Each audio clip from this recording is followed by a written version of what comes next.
Assalamualaikum warahmatullahi wabarakatuh. Selamat datang di Bicara Pajak bersama saya Faris Sustian. Dalam video kita kali ini masih seputar membahas mengenai natura atau kenikmatan. Dan kali ini adalah bagaimana apabila seorang influencer atau public figure gitu ya mendapatkan endorse berupa produk gitu ya. Kalau selama ini kan mungkin ketika kita mengendorse sebuah barang atau mungkin campaign untuk fasilitas gitu ya. Nah, kalau selama ini kan atas ketika misalkan kita dikasih produk, nah produk itu kan sebelumnya bukan menjadi objek pajak. Nah, sekarang dengan adanya aturan terbaru di PMK 66, atas produk-produk yang diberikan untuk direview, untuk di-endorse, kemudian itu tidak dikembalikan, maka itu sudah menjadi objek pajak. Nah, seperti apa penghitungannya? Nah, kita simak penjelasannya berikut ini.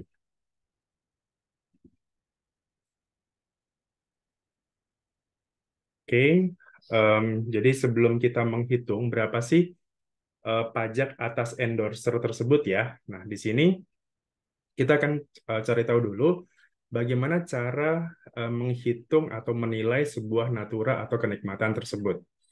Pertama adalah untuk yang natura itu harus di sini adalah catatannya dia berdasarkan nilai pasarnya. Jadi kalau untuk natura itu dia berdasarkan nilai pasar. Nah, untuk natura sendiri itu dibedakan menjadi dua, untuk tanah dan atau bangunan dan selain tanah dan atau bangunan. Untuk tanah dan atau bangunan yang dinilai adalah sebagai nilai pasarnya. Jadi dasar untuk menilai sebuah natura tersebut itu adalah nilai pasarnya. Jadi katakanlah seorang endorser gitu ya, misalkan eh, diberikan apa nih? Diberikan rumah gitu ya, hadiah rumah misalkan. Eh, nah, itu menjadi nilai pasarnya gitu. Nilai untuk menghitung berapa sih yang menjadi objek pajak adalah nilai dari pasar bangunan tersebut. Sementara kalau selain tanah dan bangunan itu berarti adalah harga pokok penjualan apabila di sini barang tersebut itu adalah barang yang diperjualbelikan oleh si pemberi. Misalkan katakanlah ada seorang artis gitu ya, kemudian dia dapat endorse berupa skincare misalkan. Nah, skincare ini kan berarti sebenarnya adalah produk yang dijual. Nah, ketika ketika artis ini mendapatkan endorse berupa skincare tadi, nah biasanya kan skincare-nya itu diberikan satu paket gitu ya. Misalkan katakanlah nilai produknya ini, nilai HPP-nya ini adalah misalkan 15 juta misalkan. Ya sudah, berarti senilai itulah yang akan menjadi objek pajak sebesar 15 juta tadi gitu. Atau misalkan katakanlah 20 juta misalkan. Yang 15 jutanya itu adalah produk dari skincare-nya, yang 5 jutanya ini adalah jasanya misalkan. Nah, berarti ya sebenarnya sama aja kan. Kalau dulu mungkin yang dikenakan pajak hanya jasanya saja, hanya 5 jutanya saja. Yang 15 juta produk skincare-nya ini nggak kena pajak gitu. Kalau dulu ya sebelum adanya aturan PMK 66 ini. Nah, kalau sekarang dijadiin satu gitu, dijadiin mau berupa uang, mau berupa barang, itu semuanya dua-duanya akan kena pajak gitu. Jadi totalnya fee-nya sendiri 5 juta itu objek pajak, produk skincare-nya sendiri yang senilai 15 juta, harga harga pokok penjualannya ya itu juga termasuk objek pajak.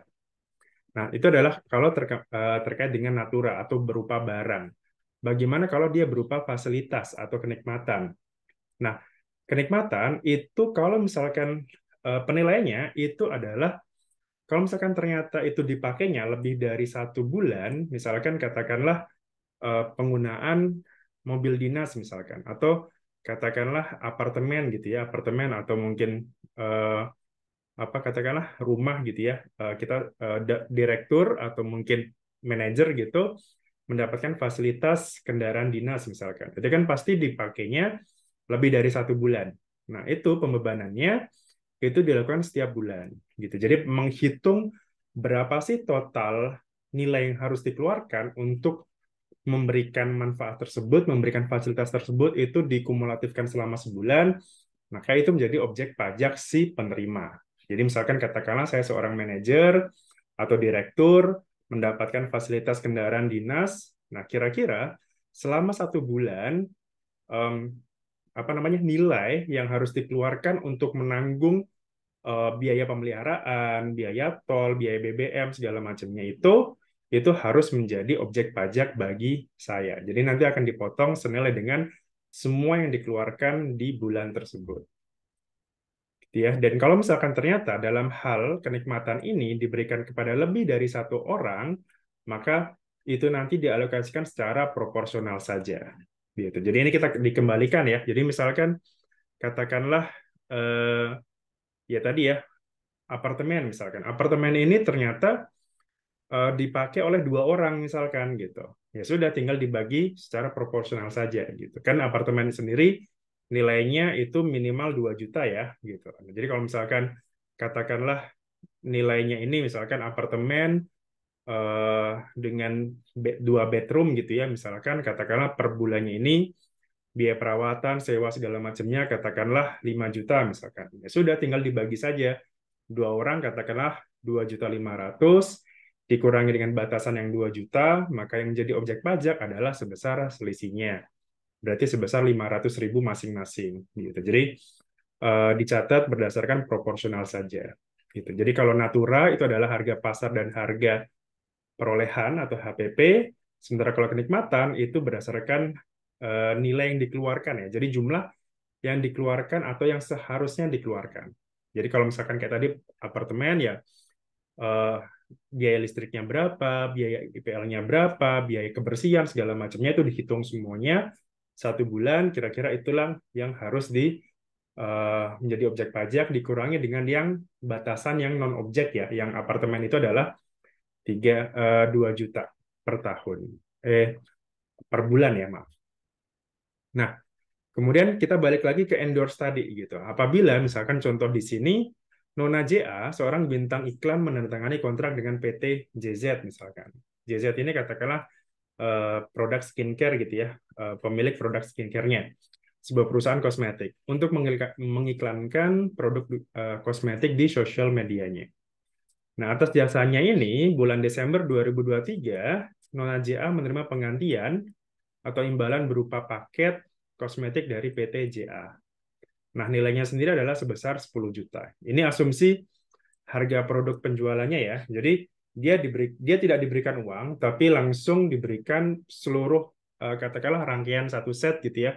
Produk skincare senilai 10 juta misalkan. Nah, atas pemberian skincare ini senilai 10 juta ini, maka dia menjadi objek pajak PPh pasal 21. Siapa yang motong? Yang motong adalah PT JA. Nah, kemudian PT JZ. JZ ini adalah pemotongnya, JA ini adalah yang akan dipotong. Kemudian berapa PPh pasal 21-nya? Kalau kita mengacu ke aturan pasal 21 ya, ini kan sebenarnya PT JZ ini kan eh, sebatas hubungan kerja saja ya, sebatas pemberian jasa misalkan. Berarti Nona JA ini bukan bagian pegawai dari PT JZ ini, jadi dia bukan pegawai gitu. Nah, kalau seperti ini berarti cara menghitungnya adalah coba pakai whiteboard. Tadi ya, misalkan Nona JA, terus ada transaksi dengan di sini dengan PT JZ. Nah, PT JZ itu dia memberikan eh, natura ya berupa care senilai 10 juta. Nah, berarti kan ini menjadi objek pajak gitu. Nah, kemudian pajaknya berapa? Berarti objeknya adalah 10 juta. Nah, kemudian di sini langsung gitu. Karena dia sifatnya bukan pegawai dan kita anggap eh, menerima penghasilan tidak berkesinambungan, artinya cuma sekali saja, berarti dia mengikuti PPh pasal 21 atas bukan pegawai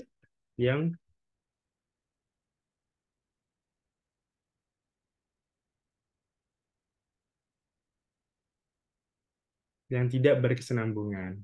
Artinya berarti caranya gimana? Berarti di sini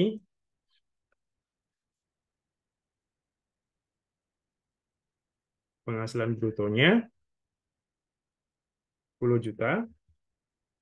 Kita asumsikan bahwa Nona JA ini dia punya NPWP ya, maka DPP-nya, dasar pengenaan pajaknya adalah sebesar 50%-nya. Artinya di sini berarti 5 juta saja.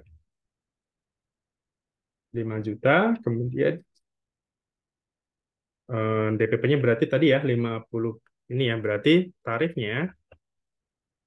tarif untuk pasal 21 antara 0 sampai 60 juta itu kan berarti 5% ya. Nah, berarti ini kita kalikan 5%. PPH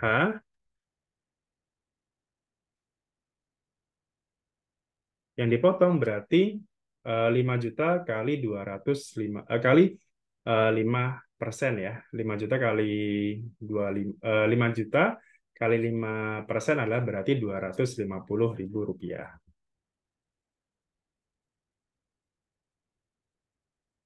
Nah, ini adalah PPh yang nanti akan dipotong. Artinya, ketika Nona JA, berarti nanti Nona JA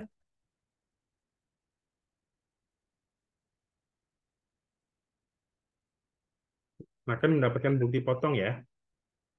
Bukti potong PPh 21 non final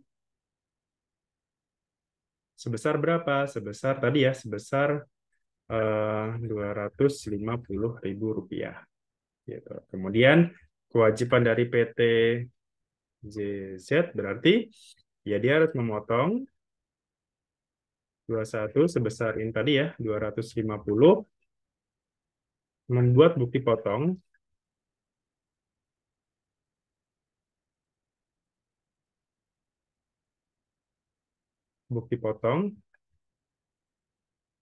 menyetorkannya dan melaporkan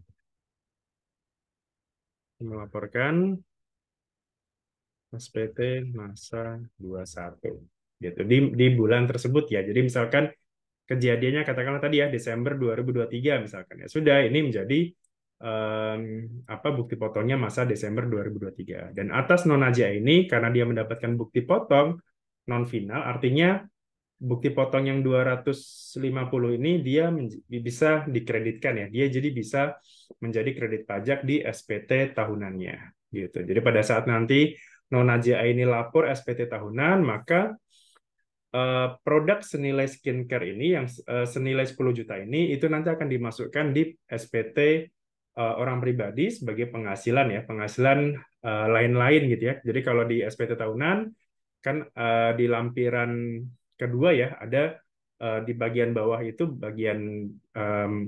bagian C atau D penghasilan lain-lain berupa natura. Nah, itu dicantumkan nilai sebesar 10 juta ini. Kemudian kredit pajaknya itu nanti akan dimasukkan ke lampiran 1770 lampiran 2 ya kalau nggak salah yang tentang kredit pajak. Seperti itu. Jadi kurang lebih ini kalau terkait dengan tadi ya terkait dengan endorser dia mendapatkan apa penghasilan tapi berupa produk gitu. Jadi nilai nilai produknya ini kira-kira berapa? Nilai HPP-nya ya. Jadi bukan nilai harga jualnya, tapi nilai HPP-nya ini berapa kira-kira gitu. Kemudian nanti karena dia sifatnya bukan pegawai, jadi langsung dikalikan 50%, baru nanti dikalikan tarif pasal 17 yang antara 0 sampai 60, 5%, 60 sampai 250 dan seterusnya itu 15% dan seterusnya. Jadi dia mengikuti tarif pasal 17 Undang-Undang PPh. Oke, barangkali itu terkait dengan uh, review ya materi PMK 66 ini khususnya untuk yang para endorser ya. Jadi biar nggak kaget gitu, kok selama ini ketika saya dapat endorse berupa produk, kok selama ini nggak dipotong pajak, kok sekarang jadi dipotong pajak gitu ya. Karena sekarang memang diperlakukan sama, baik itu ketika dia terima uang maupun terima barang, itu perlakuannya sekarang sama gitu. Jadi sama-sama nanti menjadi objek pajak PPh pasal 21. Dari saya terima kasih atas waktunya. Sampai jumpa lagi di video berikutnya. Assalamualaikum warahmatullahi wabarakatuh.